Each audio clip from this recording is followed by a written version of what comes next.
पाठीशी. मी कुठेही जात नाही. तुला जेव्हा माझी गरज वाटेल मला मनापासून हाक मार, मी येईन. स्वामी जगाची माऊली, स्वामी कृपेची सावली, ऐसी निरंतर माया मी कुठे न पाहिली. आनंदाचे दान दे, संकटात धाव घे, सारी सुमने श्वासांची स्वामी चरणी वाहिली.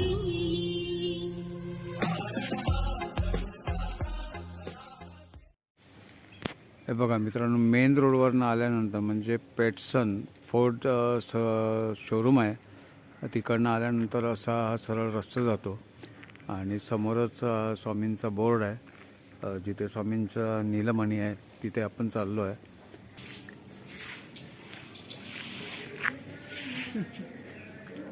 तर मित्रांनो असं सरळ जायचं आहे आणि सरळ गेल्यानंतर परत एक समोर बोर्ड आहे, म्हणजे बॅनर लावलेला आहे स्वामींचा, श्रीराम कृपा.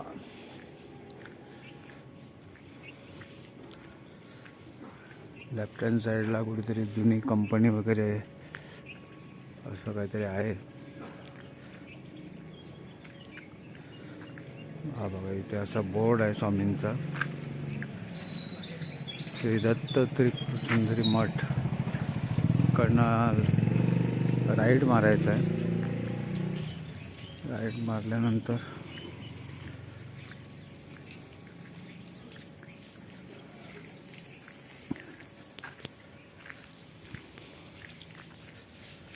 सरळ सरळ जायचं आहे.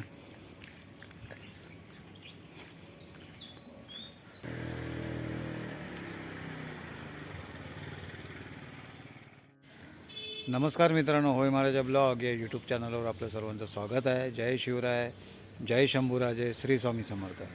आज मित्रांनो बेळगाव इथे आलेलो आहे आणि बेळगाव इथे असलेला श्री दत्त त्रिपुर सुंदरी मठ खरोखरच नावाप्रमाणे सुंदर आहे आणि ज्या ही तर पर्वणी आहे स्वामी भक्तांसाठी. कारण इथे असलेल्या मठामध्ये स्वामींच्या हातात असलेली गोटी म्हणजे नीलमणी खुद्द स्वामींनी ह्या घराण्याला दिलेला आहे. जे इथले मठाधिपती आहे, संस्थापक आहेत किरण नायडू साहेब, त्यांच्याकडे दिलेला आहे, त्या कुटुंबाकडे दिलेला आहे. आणि तो नीलमणी बघण्याचं भाग्य आज आम्हाला आलेलं आहे. आणि आज माझ्याबरोबर अशोक लाड आहेत, भरपूर सहकार्य केलं आहे त्यांनी आणि हा ब्लॉग बनवण्यासाठी तो खूपच मदत केली आहे आणि इथपर्यंत आज आलेलो आहे. आणि हा मठ सकाळी 9 वाजता ओपन होतो. संपूर्ण माहिती आज किरण साहेबांकडनं घेऊया आणि ती तुमच्यापर्यंत पोहोचवण्याचा नक्कीच प्रयत्न करीन. कारण खूप सुंदर अशी माहिती आहे, खूप सुंदर असा मठ आहे. संपूर्ण मठ एक्सप्लोअर करतो आहे मी. ज्या भक्तांना माहिती नसेल त्यांच्यासाठी पर्वणी आहे, त्यांनी नक्की इथे या. संपूर्ण पत्ता मी डिस्क्रिप्शन बॉक्समध्ये देतो आहे. हा जर माहितीपूर्ण व्हिडिओ तुम्हाला आवडला असेल तर आपल्या होय महाराजा ब्लॉग या यूट्यूब चॅनलला नक्की सबस्क्राईब करा, जास्तीत जास्त शेअर करा, लाईक करायला विसरू नका. तर मित्रांनो इथे अशा पायऱ्या आहेत आणि पायऱ्या चढून वर जायचं आहे आपल्याला. असं पूर्ण असा नजारा आहे.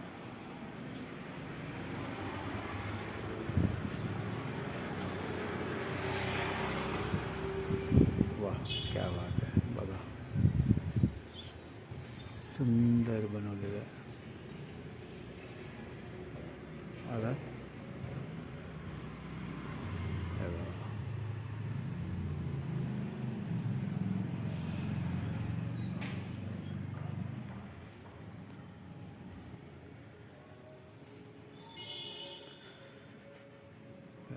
वा.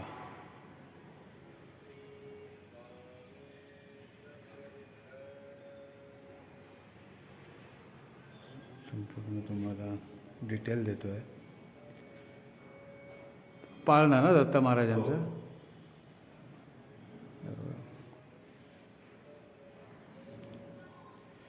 स्वामींचा फोटो आधीच मला दाखवतो, नंतर त्यानंतर आपण संपूर्ण माहिती घेऊया.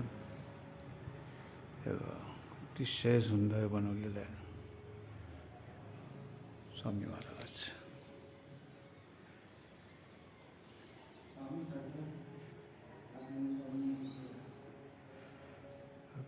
सुंदर बनवलं आहे.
हे बघा मित्रांनो, इथे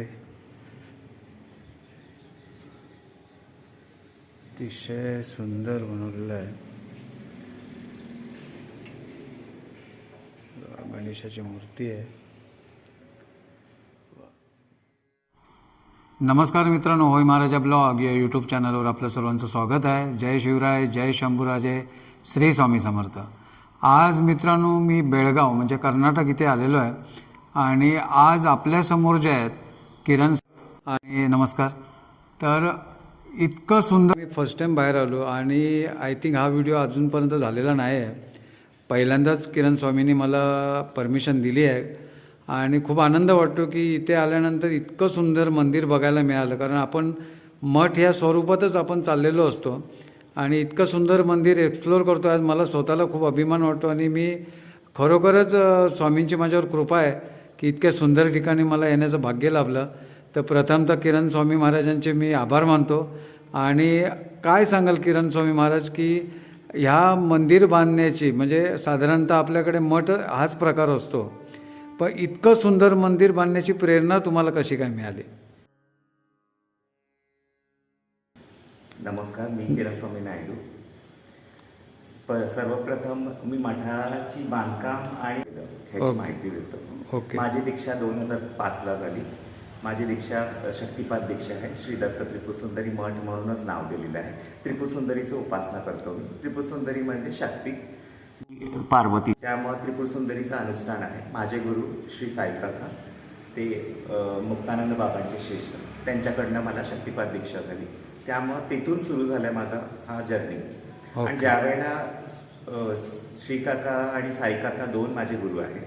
आणि श्री काका काणे महाराजांचे शिष्य, ते इथं वसंतराव कुलकर्णी म्हणून त्यांचं, ते आता नाही आहे. 2014ला ते गेले. साई काका आहेत. मग ते दोघे मिळून म्हटले की किती वर्ष तुम्ही जुन्या घरात राहणार, देऊळ बांधा आणि त्यांना स्थिर करा स्वामींना. त्यामुळे आमच्या घराण्यात स्वामींनी मूळ पादुका आणि रक्तचंदनाच्या पादुका 13 इंच लांब आहेत आणि इंद्रनील मणी आणि गणपती, अशा 3 वस्तू रंगाया नायडूंना दिलेल्या आणि ती सेवा करतच आलेल्या आहेत. आणि सेवा ही कुठपर्यंत चालणार घरात आणि लोकांना दर्शनासाठी ठेवायला लागणार, म्हणूनच मठ बांधायचा त्यांनी सल्ला दिले मला. मठ पण तेही स्वामींच्या प्रेरणानुसार, स्वामी ज्या वेळेला सांगतील त्यावेळेला हे मठ बांधा म्हटलेले. स्वामींनी 2011ला ही मठ सांगितले बांधण्यासाठी आणि ही जागा सिलेक्ट केली. आणि ही प्रायव्हेट प्रॉपर्टीवरती ही एवढी सुंदर मठ आणि मंदिर बांधलेली आहे. मठाच्या अगोदर माहिती देतो तुम्हाला. ओके. मठ बांधताना ही जी तुम्ही कळस बघता आणि इथं जी पांढरी पट्टी घातलेली आहे, ह्या पांढरी पट्टीवर उभारून आपण नमस्कार करायचा श्रीपाद श्री वल्लभांना, स्वामींना, स्वामींच्या मूळ पादुकांना. ज्यावेळेला आपण नमस्कार करण्यासाठी उभा राहतो त्यावेळेला इथं गजलक्ष्मी आहे. ओके. कुठल्याही देवळात गजलक्ष्मी नसते, गणपती असते. बरोबर. इथं गजलक्ष्मी दोन्ही हात अशी केलेली आहे, वरदहस्त असं नाही आहे तिचा. ओके. आपल्याकडे हात खाली केलेली आहे. त्यामुळे ती तुम्ही मनाने निस्सिम भक्तनं तुम्ही तिला पाया पडला तर ती म्हणते की माझ्या गर्भामध्ये माझे देव आहेत, विष्णू स्वरूपात श्रीपाद श्री वल्लभ, आणि घागर लोटून टाकते पैशाची. तुमच्या सहस्रधार चक्रेवरती ज्यावेळेला घागर लोटते त्यावेळेला तुमची इच्छा पूर्ण होते. त्यामुळे ह्या पांढरी पट्टी घातलेली आहे. इथंच थांबून आपण नमस्कार करायचा. ज्या वेळेला ती घागर लोटते त्यावेळेला इथं वरच्या बाजूला पितळाचे ब्रोच लावलेले प्रतीक आहे. प्रत्येक रो मध्ये आधी दिशेला 27 लावलेले 216 नक्षत्र आहेत. ओके. त्याच्यानंतर आपण गाभारा बघतो. 9x9चा गाभारा आहे. 9 इंद्रिय आहेत आपल्या अंगामध्ये. 9 इंद्रियाचा गाभारा आहे. त्याच्या आतल्या बाजूला नवग्रहाचे पिरॅमिड लावलेले आहेत. बघू. ओके. नवग्रहाची हा. प्रतिकृती. हो. त्याच्यावरच्या बाजूला मोरच्या पिसाची डिझाईन केलेली आहे. ओके. आतल्या बाजूला मोरची पिसाची डिझाईन केलेली आहे. आपल्या अंगामध्ये 72,000 नाडी आहेत. ओके. मोरच्या पिसाची रेषा जे ओढलेली आहे ती 72,000 ओढलेली आहेत. ओके. त्याच्यावरच्या बाजूला 9 दुर्गापैकी एक दुर्गा आहे जी माळ घेऊन उभी आहे मधल्या बाजूला. तिच्या आतल्या बाजूला 5 कळस ठेवलेली आहेत पंचमहाभूताच्या साक्षीने. ओके. आणि 2 कळस साईडला ठेवलेली आहेत. निशुंबी आणि शुंभी 2 कळस ठेवलेली आहेत. ओके. अशी 8 दिशेला 9 दुर्गा आहेत. ओके. त्याच्या बाजूला माझे आजोबा आहेत रंगय्या नायडू. ओके. जे आपले मूळ पुरुष आहेत त्यांना स्वामींनी मूळ पादुका दिलेल्या होत्या. रंगय्या नायडू आणि नरसुलक्ष्मी हे असे दोघे जण वरच्या बाजूला ठेवलेले आहेत. ओके. असे 8 पिढ्यांचे 16 जणांना ठेवलेले आहेत. त्यांच्या सपोर्ट शिवाय माझा जन्म होऊ शकत नाही म्हणून पिढ्यांना वर ठेवलेलं आहे. ओके. त्यांच्या आशीर्वादानेच मी आलेलो आहे. त्याच्या मधल्या बाजूला अष्टलक्ष्मी आहे. प्रत्येक लक्ष्मीच्या आतल्या बाजूला 5 कळसं ठेवलेली आहेत पंचमहाभूताच्या साक्षीने. आणि साईडला 2 कळसं ठेवलेली आहेत जय विजयच्या साक्षीने. ओके. त्याच्या लास्टला राक्षस दशावतार आहेत विष्णूचे. 10 अवताराच्या आतल्या बाजूला गोल गोल चिन्ह केलेले आहेत. ओके. गोल गोल चिन्ह का केलेले आहेत म्हणजे सूर्यनारायणचे प्रतीक आहेत ते विष्णूच्या 10 अवतारच्या पाठीमध्ये. आता जानेवारी महिन्यामध्ये उत्तरायण चालू होतं मकर संक्रांतीच्या दिवशी. सूर्यनारायण उत्तरायणला येतात त्यावेळेला 1008 रूप बदलतात. 108चा कंठ केलेला आहे. पुरुषाला जे कंठ असतं ते 108 वरच्या बाजूला केलेले ते सूर्य. त्याच्यावरच्या बाजूला राक्षसाचं तोंड आहे. 4 तोंड घातलेली आहेत. राक्षसाचं तोंड म्हणजे कीर्तिमुख म्हणतो आपण. 4 तोंड पूर्व पश्चिम उत्तर दक्षिण असे 4 तोंड. प्रत्येक तोंडाच्या आतल्या बाजूला विष्णूचे चिन्ह आहेत. पुष्प गदा शंखचक्र. त्याच्या आतल्या बाजूला सहस्रधार चक्र आहे. सहस्रधार चक्रेवरती आपलं चंदनाचा साण आणि चंदनाचं 1 किलोचं खोड, अष्टधातू, नवधान्य आणि 7 समुद्राची रेती अशी वस्तू ठेवून त्याच्यावरती 3 फुटाचा कळस आहे. अष्टधातूचा कळस, पाताळ, पृथ्वी, आकाश असं सहस्रधार चक्रेवरती कळस मांडणी गेलेली आहे. आणि कळस 3 फुटाचा आणि तिकडून खालच्यापर्यंत सिलिंग पासून फ्लोरिंग पर्यंत हाईट घेतलेली आहे 24 फूट. 24च का घेतलं म्हणजे 2 आणि 4 6 आहे. 6चा आकडा घेण्यासाठी 24 घेतलं. हा पूर्ण कलाकौशल्य सौचे आराध्य दैवत कार्तिक स्वामींचं कलाकौशल्य आहे. सौचे आराध्य दैवत कार्तिक स्वामी. कार्तिक स्वामींना 6 मुख असल्यानं 6चा आकडा घेतलेला. आणि श्रीपाद श्री वल्लभांची मूर्ती आणि स्वामींची मूर्ती बसवल्यामुळं श्रीपाद श्री वल्लभांना दशमहा विद्या प्राप्त केल्यामुळं दरवाज्यांवर. ओके. टोटल टोटल 10 फुलं आहेत. दरवाज्यांवरती जे 10 फुलं आहेत ते 10 डिग्री आहेत. त्यांचे 10 खिडक्या आहेत तिथं. प्रत्येक खिडकी 3x6 आहे. 9 इंद्रियाचा प्रतीक असं पूर्ण ही डिझाईन केली 2015ला. आणि पूर्ण 2015ला स्टार्ट 17 पूर्ण झाली आणि 2018ला ही ओपनिंगच्या वेळेला श्री वल्लभांची मूर्ती बसवली गेली. आणि 2024ला स्वामींची मूर्ती बसवली. आणि हा पूर्ण देवळाची आणि मठाची माहितीमध्ये जय विजय कुठल्याही देवळात राहत नाहीत. श्री वल्लभ असल्यामुळे दत्तगुरू असले तर पण एकमुखी दत्त आहेत त्यामुळे जय विजय आहे तिथं. ब्रह्मदेव आहे. ब्रह्मा विष्णू महेश्वर मध्ये ब्रह्मदेव बाहेर आहे. ओके. ब्रह्मदेव इथं आहेत. गणपती आहे. ईशान्य कोपऱ्याला गणपती. हा ईशान्येचा दरवाजा आहे. ओके. आपण ईशान्येचा दरवाजा घेतो. बरोबर. त्याच्यानंतर अग्नीचा दरवाजा हा अग्नीचा दरवाजा आहे. ओके. अग्नीच्या दरवाज्यातनं आत आल्यानंतर दक्षिणामूर्ती आहे शंकराचा रूप. ओके. दक्षिणामूर्ती रावणाला तुडवलेला रूप आहे हा. हां हां. आणि त्याच्यानंतर इथं अन्नपूर्णा आहे. वा. आणि हा स्वामींचं चित्र आहे. पण ह्या चित्रामागचा काय इतिहास सांगाल? हा स्टन झालेला म्हणून आम्ही घेतली आणि स्वामींचे हँड पेंटिंग. हँड पेंट आहे आणि स्वामींच्या पादुका आहेत पायात. ओके. ओके. आणि मणी बहुतेक त्याच्यात फोटो. इथं मणी आहे आणि पादुका आहे पायात. ओके. ओके. त्यामुळे हा चित्र त्यांच्याकडनं आम्ही करून घेतलं. ओके. आणि दत्त जयंतीच्या निमित्ताने दत्त जयंतीचं पाळणं आहे इथं. हां हां. ओके. काल दत्त जयंती झाली म्हणून आम्ही इथं पाळणा ठेवलेली आहे. ओके. इथं वर्षाचे प्रगट दिन, गुरुपौर्णिमा आणि दत्त जयंती असे 3 रात्रीचं मोठा उत्सव असतो. त्यावेळेला चंडी हवन, नवचंडी, सतचंडी हे हवनं असतात. आणि उत्सव आहेत. प्रगट दिन मोठ्या प्रमाणात असतं. त्यात ठेवतो काचेच्या पेटीमध्ये गाभाऱ्यात. जे स्वामींनी मूळ पादुका दिली ह्याला कोणाकडनं पण स्पर्श करायचा नाही आणि ह्या पादुका कुठेही बाहेर घेऊन जात नाही. ओके. कारण बाहेर आता लोकांच्या घरात भक्त जे कोणी आमंत्रण देतात तिथं जाऊन ह्या पादुका ठेवून अभिषेक वगैरे करायचा असं काही नियम इथं नाही आहे. नायडू घराण्यात हे स्ट्रिक्ट वॉर्निंग आहे की त्या पादुका बाहेर न्यायचं नाही, गाभाऱ्यातच ठेवायचं असतं. आता दत्त जयंती निमित्ताने पादुका बाहेर काढलेली आहेत. चांदीचं कवच असतं त्या पादुक्यांना.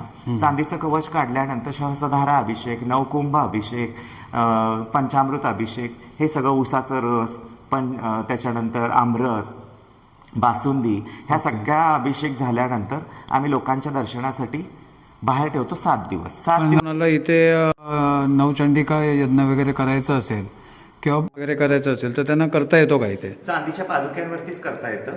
आपल्या मूळ पादुक्यांना करता येत नाही. चांदीच्या पादुका मूळ पादुक्यांच्या वरती कवच असतात, त्या कवचावरतीच अभिषेक करू शकतो. म्हणजे पादुक्यांना नाही. आपल्या पादुक्यांना वर्षाला 3दा सहस्रधारा अभिषेक असतं. सहस्रधारा अभिषेक चाळण वापरतो आम्ही आणि 750 लिटर दुधाचा अभिषेक असतो तो इयरली 3 टाइम्स. आम्ही वैष्णव पूर्वीचे गवळी, त्याच्यामुळे पूर्वीच्या काळामध्ये सहस्रधारा अभिषेक करायचे 1825 काळी. त्यामुळे ती परंपराच ती ठेवलेली आहे. त्यामुळे ते रोजचं होऊ शकत नाही म्हणून वर्षाचे 3 वेळा. पूर्वी कसं होतं की आता 3-4 वर्षापूर्वी आम्ही गुरुपौर्णिमा, दत्त जयंती आणि पुण्यतिथी. पुण्यतिथी आता मी ज्या वेळेला मला ज्ञान प्राप्त झाल्यामुळं मी पुण्यतिथी मानत नाही. स्वामी असताना कसली पुण्यतिथी? स्वामी आहेत 24 तास. आपलं ऐकतात, आपण त्यांच्याशी बोलतो, आपली कामं सगळी करतात, आपल्याला आशीर्वाद देतात. तरी ते पुण्यतिथी ते गेले म्हणून साजरं करायचं हे योग्य नाही म्हणून मी पुण्यतिथी रद्द केलेली आहे. त्यामुळे वर्षाचे 3 उत्सव असतात. 3ही उत्सवाला अभिषेक असतं, महाप्रसाद असतं. त्यामुळे लोक भाविक सगळे येऊन महाप्रसाद, अभिषेक वगैरे सगळे करून जातात. आणि इथं पावतीच फाडा अभिषेकसाठी असा काही नियम नाहीये. घरचंच 700 लिटर दूध असतं. अरे वा. आणि बाकीचे लोक जे आणलेले असतात ते तर जास्तच आहे. असे 5 तासाचा अभिषेक असतं. कोणीही आलं तर आम्ही अभिषेक घालायला देतो. असं नाही की तुम्ही कुठून आला, काय आला, पावती फाडला की हे काही कार्यक्रम इथं नायडू घराण्यात नाहीये. त्यामुळे स्वामींची कृपा आहे, चाललेलं आहे. स्वामींची कृपा असल्याशिवाय काहीही होऊ शकत नाही. त्याच्यामुळे स्वामींच्या कृपेनेच महाप्रसाद, स्वामींच्या कृपेनेच मठ साजरा झालेला आहे इथं. आता स्वामींची माहिती देतो तुम्हाला. ही श्रीपाद श्री वल्लभांची मूर्ती माझे आजोबा वारलेले असताना मला दृष्टांत झाले. माझे आजोबा वारून आता 30 वर्ष झाली. त्यावेळेला त्यांना मशाणात दहन चाललेलं असताना मशाणाच्या तिथं ते उभे होते आणि ते दिसल्यानंतर मी त्यांचं स्केच काढून ठेवलेलं होतं, चित्र काढून ठेवलेलं होतं. मग ती चित्र तशीच 30 वर्ष राहिली. आणि ही जागा ज्या वेळेला घेतल्यानंतर 2011ला माझ्या गुरूंकडनं 2 गुरु श्री काका आणि साई काका त्यांच्याकडनं भूमिपूजन झाली. खरं 2 वर्ष बांधकामात चालू होत नव्हतं. फायनान्शियल इश्यू काही नव्हतं इथं. स्वामींच्या कृपेने सगळं व्यवस्थित होतं. बांधकामासाठी चेन्नईवरनं लोक जी येत होती जात होती ती बांधकाम करतो, आम्ही डिझाईन्स वगैरे सिलेक्ट केलेले आहेत, पुढच्या महिन्यात येतो, त्याच्यानंतर येतो म्हणून असं टाळाटोळ चालू झालं आणि 2 वर्ष आली नाहीत ती लोक. त्याच्यामुळे माझे गुरु म्हटले की पुन्हा उपासना वाढवा तुम्ही. जय विजयचं मी गजेंद्र मोक्षची पुस्तक वाचत होतो, अग्निहोत्र करत होतो. त्यावेळेला पुन्हा दृष्टांत मला सेम दत्तगुरु मशाणात दिसत होते. मग माझे गुरु म्हटले की तुम्ही दत्तगुरूंना स्थापना करा, श्रीपाद श्री वल्लभांना, आणि स्वामींना पण स्थापना करा. त्यावेळेलाच तुमचं काम होणार आणि हे बांधकाम चालू होणार. मग 2014 पर्यंत बांधकाम चालू झालं नाही. 2014ला डिसेंबरला मी जयपूरला गेलो आणि ही दत्तगुरूंची मूर्ती ऑर्डर दिली. दत्तगुरूंची मूर्ती ऑर्डर देताना अशी वाटली नाही की ही इतकी मोठी होईल आणि इतकी सुंदर, म्हणजे पूर्ण कर्नाटकामध्ये आणि पूर्ण महाराष्ट्रामध्ये अशा पद्धतीने मूर्ती नाही आहे. पुण्यात आहे केतकवल्यामध्ये स्वामींची ही श्रीपाद श्री वल्लभांची मूर्ती, कारण अशा स्वरूपात नाहीये. 14 वर्षाचे श्रीपाद श्री वल्लभची मूर्ती इतकी गोंडस आहे ती मूर्ती. गोंडस आहे. आणि आता मग त्याच्यानंतर मग आम्ही 2024ला स्वामींची मूर्ती पंचधातूची बसवलेली आहे. ओके. आणि ही मूर्ती ज्या वेळेला ऑर्डर देऊन आली त्याच्यानंतर ही 2017ला रेडी झाली. 2017ला ही मूर्ती आणली आणि मग श्रीपाद श्री वल्लभांना 2018ला स्थापना केलं आणि मग स्वामींची मूर्ती 2024. आणि ही दोन्ही मूर्त्या आता इथं पूजेला आहेत. आणि श्रीपाद श्री वल्लभांची मूर्तीचा चेहरा पूर्वी असं नव्हतं, पूर्वी सरळ होती मूर्ती. आता तुम्ही लक्ष देऊन बघितला तर ती मूर्तीचा गळा असा सरकलेला आहे. एक बाजूला टेल्ट आहे. पूर्वीचा फोटो आणि आत्ताच्या फोटोमध्ये खूप फरक. स्वामींच्या पादुकांची माहिती देतो. पादुकांचं नाव आहे श्री सिद्धहस्तकमल पादुका. श्री सिद्धहस्तकमल पादुका. आणि मधल्या बाजूला स्वामींची इंद्रनील मणी आहे जी ओके. स्वामींच्या हातात असते. ती इंद्रनील मणी, गणपती आणि पादुका अशी 3 वस्तू स्वामींनी 1825 काळी परमभक्त रंगय्या नायडूंना दिलेले. सुमारे 1825 असे तारीख ठरलेली आहे. त्यामुळे रंगय्या नायडू त्यावेळेला श्रीरंगममधनं चेन्नई, आम्ही म्हणजे साऊथ इंडियन आहे, चेन्नईमध्ये श्रीरंगम म्हणून देऊळ आहे, त्या ठिकाणी वरनं इथं रंगय्या नायडूंची घराणे सगळी इथं आलेली. बेळगावला स्थायिक झाले रेशमी व्यवसाय करण्यासाठी. पूर्वी साऊथमधनंच रेशम यायचं. रेशमाचे साड्या, रेशमाचे कपडे, रेशमाचे धोती हे सगळं त्यावेळेला पूर्वी आमच्या घराण्याची सगळी दुकानं होती. म्हणे जुनं घर आमचं मेनशी गल्ली इथं मार्केटमध्ये आहे, त्या ठिकाणचाच उल्लेख आहे पोथीमध्ये. आणि रंगय्या नायडूंना स्वामींनी स्वहस्त पादुका दिले, वेणुग्रामात मठ स्थापना केली असं पोथीमध्ये उल्लेख आहे. परमभक्त रंगय्या नायडूंना स्वामींनी पादुका दिले, मेरुमणी दिलं. त्या मेरुमणीचं नाव इंद्रनील आहे. आणि शेवटी गणपती ठेवून हे सगळे पूजा करत होते. पूर्वी ब्राह्मणाला ठेवून ही पूजा विधी करायला घ्यायचे. आणि ब्राह्मण वैराईच्या वसाहतीमध्ये स्वामींनी स्थापना केली. असे छोटे छोटे वेगवेगळ्या पोथीमध्ये उल्लेख आहे. त्यामुळं ह्या गोष्टी तुम्ही पोथीमध्ये बघू शकता. आणि ह्या पादुका रक्तचंदनाच्या आहेत, त्यामुळे अत्तर वगैरे लावत नाही आम्ही. 13 इंच लांब आहेत त्या. स्वामींची हाईटच 7 फूट 2 इंच होती, त्यामुळे हे 13 इंचाचे पादुका आहेत. श्री सिद्धहस्तकमल पादुका. कमळ आहेत बघा रक्तचंदनाची वरच्या बाजूला. ओके. कमळ आहे. गणपती आहे उजव्या सोंडेचा हिरव्या स्टोन मधला आहे. आणि इंद्रनील मणी प्रत्येक वेळेला 3 वेळा ज्या वेळेला आम्ही काढतो त्यावेळेला 7 दिवस हे बाहेर ठेवतो इथं गाभाऱ्यामध्ये.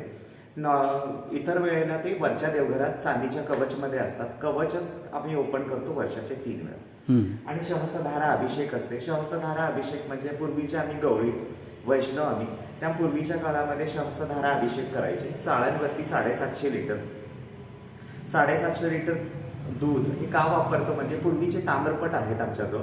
त्या ताम्रपटामध्ये लिहिलेलं आहे 550 पायली. 550 पायली म्हणजे आजच्या घटक्याला 750. पूर्वीच्या काळामध्ये 1.5 लिटरचं मापटं राहायचं. आताच्या ह्याच्यात ते 1.5 लिटरच्या ठिकाणी 1 लिटर ती 750. ओके. असे वर्षाचे 3 वेळा.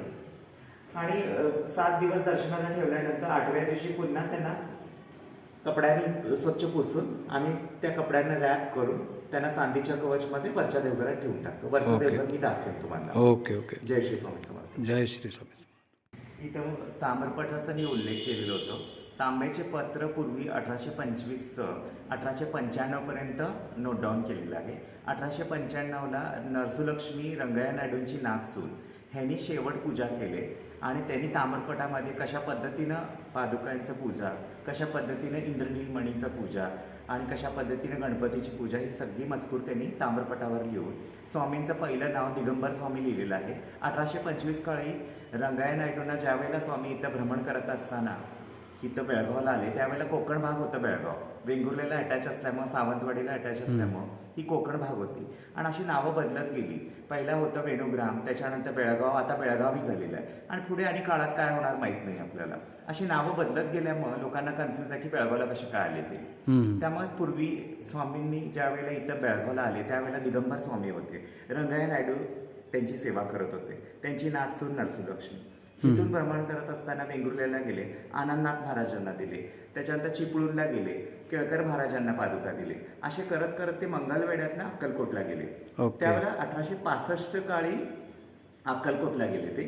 त्याच्या अगोदर ज्या ज्या ठिकाणी भ्रमण केले त्या त्या ठिकाणी मूळ पादुका म्हणा काय भेटवस्तू हे देत गेलेले ते. अक्कलकोटमध्ये 22 वर्षाची स्टोरी चोळप्पा बाळाप्पा सुंदराबाईची.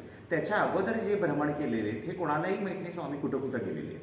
फक्त आता आपण वाचनमध्ये वेगवेगळ्या ठिकाणी स्वामी गेले, पादुका दिले, तोंडातनं पादुका दिले, दंड दिले, फूल दिले, हात ठेवले, हेच वेगवेगळ्या स्टोऱ्या आपण बघितलेले. त्याप्रमाणे इथं स्वामी ज्या वेळेला दिले त्यावेळेला ताम्रपट लिहिलं गेले 1895चं. 1895मध्ये दिगंबर स्वामी पादुकांवरती नाव आणि श्रीपाद श्री वल्लभांचं उल्लेख पूर्वीच्या काळामध्ये, त्यांचा मंत्र, स्वामींचं मूळ मंत्र हे सगळं लिहिलेलं आहे. त्या पद्धतीनंच आम्ही ही आता अभिषेक वगैरे करतो. ते ताम्रपट ज्या वेळेला ठेवले गेलं ते रांजण आणि कुंभ आहे बघा. अच्छा. तिथं आत माठ आहे. त्या माठामध्ये ठेवून 1895ला जुन्या घरात भिंतीत ठेवून टाकलेले होते. ते भिंतीतलंच मला पूर्वीपासून दृष्टांत व्हायचं. आणि दृष्टांत झाल्याप्रमाणे मी सांगत होतो ह्या भिंतीत काय तर आहे काय तर आहे म्हणून. आणि त्या भिंतीतनं 2004ला ती भिंत कोसळली. धुबंगल्यानंतर ती भिंत त्याच्यातनं ती रांजण दिसली. ती फोडून म्हणा किंवा भिंत आपण तोडून ती काढलेली नाही आहे, दृष्टांत होऊन बाहेर पडलेली आहे. 20 वर्ष त्या भिंतीची आम्ही पूजा करत होतो आणि त्या पद्धतीनं ती माठ आले. माठ बाहेर आल्यानंतर त्याच्यात ताम्रपट होते. ते ताम्रपटामध्ये जे जे लिहिलेलं आहे त्या पद्धतीनेच आम्ही पूजा करतो आजपर्यंत. ओके. ही गोष्ट रंगाया नायडूंपासून नरसुलक्ष्मीपासून माझ्यापर्यंत मी किरण स्वामी नायडू. त्याच्यानंतर माझी दीक्षा 2005ला झाली. शक्तिपात दीक्षा आहे माझी. शक्तिपात दीक्षा झाल्यानंतर जी मी त्रिपुर सुंदरीचा अनुष्ठानाने मी पूजा करत आहे आणि स्वामींची पूजा, श्रीपाद श्री वल्लभांची पूजा, अशा पद्धतीनं इथं मठात हे सगळ्या कामं चालतात. आणि मठाचं काम, गुरुवारी आरती असते, प्रत्येक पौर्णिमेला अभिषेक असतं, वर्षाचे मोठे मोठे महाप्रसाद असतात, नवरात्रीचा मोठा फेस्टिवल असतो, हवन असतं. आणि मी माझा व्यवसाय स्वतःचा, देवाची तर सेवा करतोच मी, स्वामीने जे सांगितलं ते करतो. माझा व्यवसाय म्हणजे मी वास्तुतज्ञ आहे. बाधा असलेली जागेचा, बाधा असलेली जागा, हेच मी वास्तुतज्ञ आहे. ती बाधा असलेली जागा बंद पडलेली, तिथं काय तर वावरालंय किंवा तिथं काय तर गोष्टी घडाल्या, लोकांची कामं होईना, ती जागा बघतो आणि ती जागेची सॉल्व्ह करून त्यांना केस ती व्यवस्थित करून त्यांचं बांधकाम करायला देतो. त्या पद्धतीनं ती व्हिजिट करतो मी. मग त्याचे चार्जेस वगैरे आम्ही घेतो. त्याच्यानंतर भूतबाधाचे केसेस फ्री ऑफ कॉस्ट आम्ही सोडवतो. इथं स्वामींच्या उमऱ्यावरती भूतबाधाचे केस आले तर उमऱ्यावर हात चिकटतात. चिकटल्यानंतर आम्ही ती भूताला सोडवतो. प्रत्येक गुरुवारी बैठक असते माझी सकाळी. प्रत्येक गुरुवारी आणि शुक्रवारी अशी बैठक आम्ही घेतो आणि मग त्या ठिकाणी कुंडल्या, नाडी परीक्षा हे सगळे करून लोकांचे कोडे सोडवतो. हे माझा व्यवसाय झाला. आणि त्या व्यवसायाने मठ चालू ठेवलेलं आहे. आणि मठात ओन प्रॉपर्टीचा मठ आहे. कोणाचं असं बाबा पावती पुस्तक घेऊन तुम्ही हे द्या ते द्या किंवा पादुका तुमच्या घरी आणतो किंवा तुमच्या घरात अभिषेक झाले एवढे पैसे द्या, ह्या सगळ्या गोष्टी इथं काहीही करत नाही. पादुकाच आम्ही वर्षाला 3दा बाहेर काढतो. 3दा काढल्यानंतर सहस्त्रधारा अभिषेक झाल्यावर 7 दिवस भाविक लोकांना दर्शनाला ठेवतो. त्याच्यानंतर चांदीच्या कवच घालून वरच्या देवघरात ठेवून टाकतो. घरचे आणि बाहेरचे एकाच वेळी दर्शन घेतो आम्ही. आम्ही काय श्रेष्ठ नाही आहे किंवा बाहेरचे काय श्रेष्ठ नाही, सगळे आम्ही एकच आहे. स्वामींचे भक्त आहोत आपण सगळे. त्यामुळे स्वामींच्या इच्छानुसार हे मठ चालू आहे. त्यांनी इथं आहेत, मी फक्त केअरटेकर आहे. त्यांच्या कृपेने मठ चालू आहे. जय श्री स्वामी समर्थ. जय श्री स्वामी समर्थ. तर मित्रांनो, आपले किरण महाराज जे आहेत, एक तर वास्तुविशारद आता त्यांनी जस्ट सांगितलं, काही वास्तूमध्ये दोष असतील, म्हणजे भूतबाधा असेल, काय असेल, असे बरेच अनुभव त्यांनी शेअर केले आहेत. म्हणजे ऑफलाईन आम्ही आता जेव्हा विषय आमचे चाललेले आहेत, अंगावर शहारे येण्यासारखे फोटो आहेत आणि अतिशय निपुण आहेत त्यामध्ये. आणि ही जी सेवा चाकरी करतायत आज स्वामी महाराजांची आणि त्याच्यातनं त्यांना यश स्वामी देव, अधिकात अधिक यश देव. तर ते फोटो आणि व्हिडिओज पण मी शेअर करतो आहे. तर किरण महाराज जर समजा एखाद्याचं हॉटेल असेल किंवा एखाद्याचं घर आहे किंवा बंगलोज आहे, जे काय असेल, आणि तिथे जर भूतबाधा असेल किंवा वास्तुदोष असेल तर ते निवारण तुमच्याकडनं होतं. निवारण एका दिवसातच करतो मी. कारण तिथं वास्तू व्हिजिट केल्यानंतर माती स्पर्श केलं किंवा तिथलं वातावरण बघितलं, तिथं कॉस्मिक एनर्जी आहे का नेगेटिव्ह एनर्जी आहे हे पटकन समजतं मला. स्वामींच्या कृपेने ते लहानपणीपासूनच आहे मला. ओके. तिकडं मग त्याचं उदाहरण, म्हणजे त्याचा उपाय म्हणा किंवा तिथं काय झालंय, कशामुळे हे घडालंय, हे पटकन डायग्नोस करून सांगतो. भूतबाधाची केसेस इथं मंदिरात यावंच लागतं. लक्ष्मीची हायच किती, पहिला सासूच नाही पूजवले म्हणतात तीच आहे. मग मला का सोडतीस तू? सांग. आता ते बाळ आहे म्हणून केले नसतील, आम्हाला तर काय माहिती. मग तू विचारायचं रे. आम्ही विचारायचं हे रे. पाहिजे विचारायला. मग कोणता कोण? आज काय सासू जरी पूजवले ते पूजवणार नाही आम्ही काय करणार?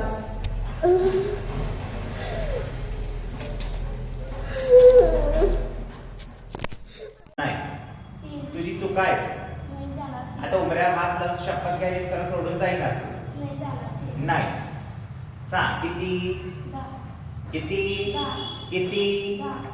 बस मोजतीस तू पायावर का पाठीवर? किती? जोरात मोजतीस. जाणार सोडून जोरात.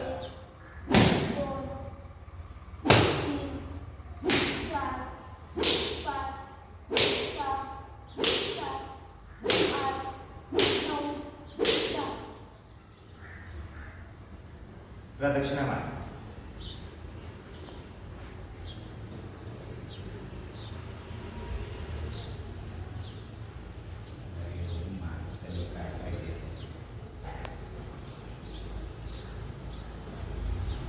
हट्ट आहे अंगात इतका सोडून जायची तयारी नाही आहे तिची.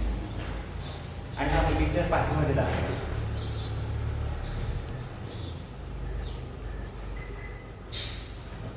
प्रार्थना करा आणि सोडून जा आता.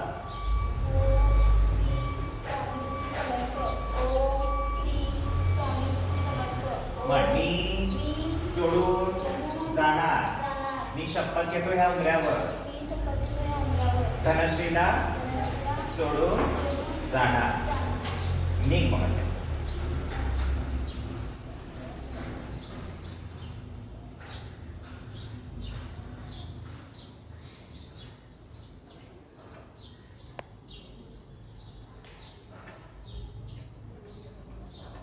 धनश्री हे तीर्थ पी. तीर्थ पी.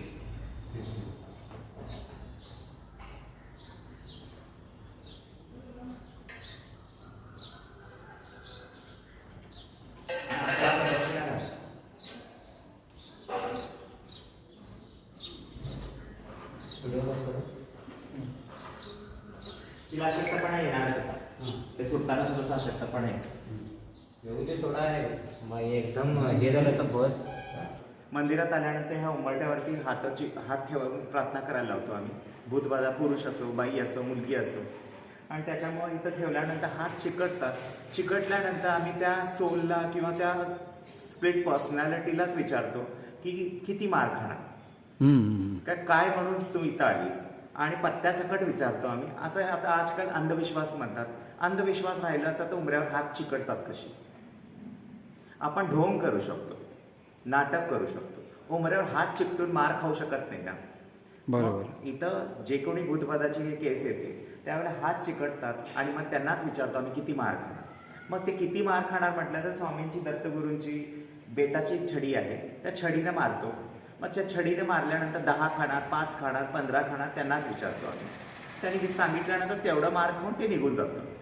त्याच्यानंतर आम्ही तावीज करून देतो गळ्यात, म्हणजे पुन्हा येऊ नये म्हणून. आणि ते सोल जे आहे आलेलं त्याचा पत्ता सकट आम्ही विचारतो. मग त्यांना सांगतो, जे कोणी आत्मा आलेला आहे त्यांच्या घराण्याला, त्यांच्या घरी आम्ही कॉन्टॅक्ट करून त्यांना सांगतो की तुमचं हे मुलगा किंवा मुलगी अतृप्त झालेलं आहे, ॲक्सिडेंट झालेला आहे, फास लावून घेतलेली आहे, त्यांची तुम्ही शांती करा, म्हणजे दुसऱ्यांना पकडणार नाही. सोलला सुद्धा मोकळं करतो आणि व्यक्तीला सुद्धा मोकळं करतो. ही सेवा चालू आहे स्वामींच्या तिथं. आणि हे फ्री ऑफ कॉस्ट आहे. त्याचे काही पैसे वगैरे आम्ही काही घेत नाही. स्वामींच्या कृपेने 1 दिवसात सगळं मोकळं होतं. एका दिवसात. आणि मुंबईला, पुण्याला, कोल्हापूर म्हणा किंवा बँगलोर ह्या ठिकाणी मी व्हिजिट करतो. म्हणजे इंडस्ट्री एरिया सुद्धा जातो, चेन्नईपर्यंत जातो मी. जे इंडस्ट्री एरिया आहे त्या ठिकाणी मशीन्स बंद पडतात, मशीन चुकीच्या ठिकाणी ठेवलेले असतात किंवा मशीन चालूच होत नाही. करोडोची मशीन्स आहेत, अचानक बंद पडतं. हे कशासाठी बंद पडाले हे बघायला जातो. वास्तुतज्ञ भरपूरच आहे. ईशान्य अग्नी नैऋतिक वायू सांगणारे. मग ह्या ठिकाणी अग्नीला तुम्ही स्वयंपाकघर करा किंवा अग्नीला मशिनरी ठेवा किंवा ईशान्येला पाणी ठेवा, ईशान्येला देवघर ठेवा. हे बेसिक झालं. सगळं व्यवस्थित असून सुद्धा बिझनेस ठप झालेला आहे, त्या घरात ऍक्सिडेंट झालेले आहेत, ते घर चालेना. ह्या सगळ्या गोष्टी त्या लोकांना कळत नाही, आमच्यासारख्या लोकांना कळतं. आणि त्याचा उपाय देऊन त्यांचं सगळं कल्याण करून वापस येतो मी. हे काम माझं आहे आणि त्याच्याने आपलं मठ चालू आहे. चालेल. तर मी मित्रांनो आज किरण महाराजांचा मोबाईल नंबर, ॲड्रेस डिस्क्रिप्शन बॉक्समध्ये देतो आहे. पण वेळेचं भान ठेवूनच कॉन्टॅक्ट करा, अन्यथा मला कॉन्टॅक्ट करा. मग मी किरण महाराजांना कॉन्टॅक्ट करीन आणि तुम्हाला त्यांच्यापर्यंत नक्कीच पोचवीन. आणि इतका अतिशय सुंदर व्हिडिओ आज तुमच्यासाठी घेऊन आलो आहे, तो न स्किप करता बघा. आणि आवडला असेल तर आपल्या होय महाराजा ब्लॉग या यूट्यूब चॅनल नक्की सबस्क्राईब करा. श्री स्वामी समर्थ. तर आता मित्रांनो आपण आलो आहोत किरण महाराजांच्या इथे वर देवघर जे आहे, आणि कशा प्रकारे आहे ते पण आपण जाणून घ्या. आधी बघा दरवाजाचं हे बघा, इतकं सुंदर काम आहे. चल. स्वामींच्या मूळ पादुका जे आहेत ते खालती आता देवघरात आहेत, खालती मठात. आता वरच्या बाजूला आलो आपण. रेसिडेन्शियल मध्ये हे पर्सनल देवघर आहे. त्या ठिकाणी स्वामींच्या जे मूळ पादुका, इंद्रनील मणी आणि गणपती हे चांदीच्या कवच मध्ये असतात. ते कवच कुठं ठेवलेलं आहे ते दाखवण्यासाठी मी वर आणले. Okay okay. हे चांदीचं कवच आहे. त्या कवच मध्ये स्वामींच्या पादुका आम्ही ठेवतो. वर्षाला 3दा ती कवच काढल्यानंतर खाली मठामध्ये पादुका 7 दिवसासाठी दर्शनाला असतात. ओके. आणि हे पूर्ण देवघर त्रिपुर सुंदरीचं, स्वामींचं, आमचे कुलदेव महालक्ष्मी, हम्म. त्रिपुर सुंदरी हे सगळं आरास इथं आहे. ओके. पूर्वीचं हे देवघरचं सगळी देव आणि आता इथं येऊन 8 वर्ष झाली. पूर्वीचं देवघर जुन्या घरात होतं. हम्म. सगळी देव इथं आलेली आहेत आता. यंत्र आहे, श्रीयंत्र आहे माझ्या गुरुंनी दिलेलं. हम्म. आम्ही वर्षाला 3-4दा कुंकुमार्चने करतो ललिता सहस्त्र नामाचं. ओके. पण तुम्ही गुरुदीक्षा वगैरे देता आता? गुरुदीक्षा माझे शिष्य आहेत, असतील आता एक 100 जण असतील. ओके. पण त्याचा काय गुरुपौर्णिमेला की गुरुपौर्णिमेला, फक्त गुरुपौर्णिमा? फक्त गुरुपौर्णिमेला. ओके. अगोदर बेसिक मंत्र 3 वर्षासाठी किंवा 1 वर्षासाठी देतो आम्ही. हम्म. मग बेसिक मंत्र दिल्यानंतर त्यांना त्या मंत्राचं किंमत राहावी किंवा त्या मंत्र कशा पद्धतीनं करावं आणि गुरूंचं कशा पद्धतीनं आज्ञा पाळावी याच्यासाठी बेसिक मंत्रच देतो आम्ही. ओके. बेसिक मंत्र झाल्यानंतर मग त्यांच्या पात्रतेनुसार तो मंत्र स्वामी देतात आणि ते 12 वर्षासाठीच देतो, 12 वर्षानंतर नाही. ओके. का परमनंट दिलेली आहेत पूर्वी 2008च्या नंतर. हम्म. ती लोक आहेतच. आता आजकाल लोक मंत्र घेतल्यानंतर पटकन लॉटरी लागते, हम्म. भरभराट चालू होऊन जातं की आम्ही जे पुण्य गुरु करतो ते शिष्यांना भेटतं. बरोबर. तर त्याच्यानंतर ते लोक एकदम मस्तक फिरल्यासारखे वागतात आणि त्यांना भरभराट जे चालू झालेली आहे लॉटरी लागली त्याची किंमतच नाही आणि त्याच्यामुळे फक्त गैरफायदा 12 घ्यायला वर्षाचं चालू काम. मग होतं. देवांना विसरतात, गुरूंना विसरतात ते. बरोबर. आणि त्यांना लक्षात येत नाही काय करालेत.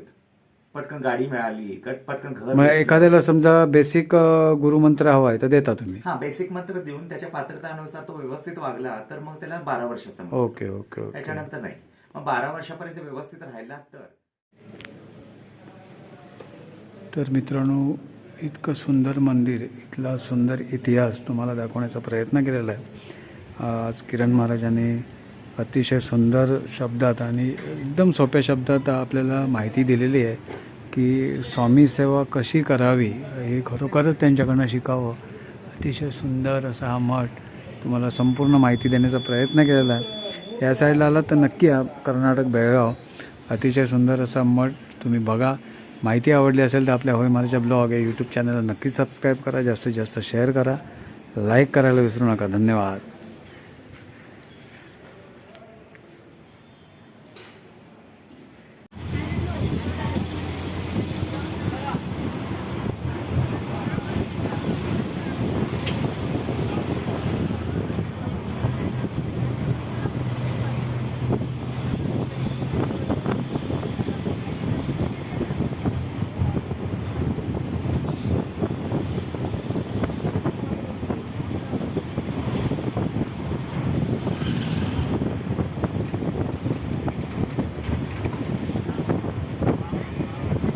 श्री स्वामी समर्थ, जय जय स्वामी समर्थ, श्री स्वामी समर्थ.